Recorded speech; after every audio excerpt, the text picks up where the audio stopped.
საკადრო ცვლილებები პოლიტიკური შეფასებების თემაა. გეკა გელაძე მამუკამდინარეზე ეს ხალხი ემსახურება მხოლოდ ივანიშვილის ინტერესებს და არა ქართველი ხალხის ინტერესებს. ქართველი ხალხის პრობლემებს ჭირდება მოგვარება, მაღალ ფასებს ჭირდება დაწევა. სად არის ის გამოძიება, რომელიც მამუკამდინარეზე შემოგთავაზა, ან სად არის ის გამოძიებები, რომელთან დაკავშირებითაც საუბრობდა გეკა გელაძე. არანაირი გამოძიება არ არის, არც კარტელური გარიგებები არ დაშლილა, იმიტომ რომ ეს არის ივანიშვილის, ზოგადად ივანიშვილის ბანაკის წესი ის რომ მეტი ფული წაიღონ სახში და ქართველი ხალხი გაძარცვა. მხარს არ დაუჭერთ ოცნების ან თავიანთი და პარტიულ პოლიტიკურ გადაადგილებებს, რომლებიც ივანიშვილის გადაწყვეტილებით ხდება და არავით არის კავშირი ამასთან არც დინარაძეს და არც ყოყაყიძეს ბუნებრივი არ არის. საზოგადოებამ ნახა დაახლოებით 1 წელიწადში, წელიწადნახევარში შეცვლილი 3 სუსის ხელმძღვანელი.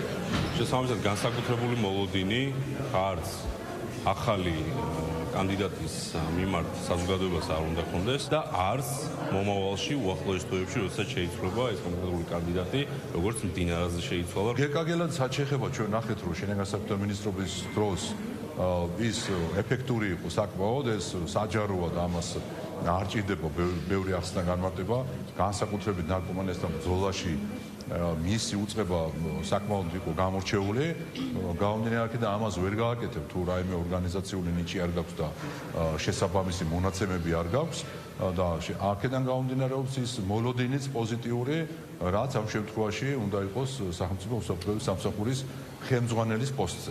იყო გამორჩეულად წარმატებული გეკა გელაძე, შესაბამისად ჩვენ დარწმუნებული ვართ, რომ იმ ახალ პოზიციაზე, რომელიც ხელმძღვანელიც პარლამენტის ხარდაჭერის შემთხვევაში და მე მჯერა რომ რა თქმა უნდა პარლამენტი მხარს დაუჭერს ამ ცვლილებებს, გახდება გეკა გელაძე ასევე ამ წარმატებულ მუშაობის ტემპს გააგრძელებს სახელმწიფო უსაფრთხოების სამსახურის ხელმძღვანელის პოზიციაზე, რაც რა თქმა უნდა იმ პირობებში, როდესაც ბატონ მამუკამდინარეძე ხელმძღვანელობდა მას, ბუნებრივია, იქნება საკმაოდ მნიშვნელოვანი გამოწვევა. რა თქმა უნდა, ჩვენი ოპონენტების მცდელობა არის, რომ ეს გადაადგილებები და საკადრო ცვლილებები რაც შეიძლება დააკნინონ, თუმცა დარწმუნებული ვარ, რომ მამუკამდინარეძე დაანახებს, როგორი უნდა იყოს უფრო ძლიერი კოორდინაცია ძალოვან უწყებებს შორის, ამიტომ მისი კანდიდატურა სწორედ ამ დატვირთვით და დანიშნულებით წამოაყენა პრემიერ-მინისტრმა. ჩვენი გუნდისთვის ეს ძალიან მნიშვნელოვანი გადაწყვეტილებაა, ვინაიდან ყველას კარგად მოიხსენება, რამხელა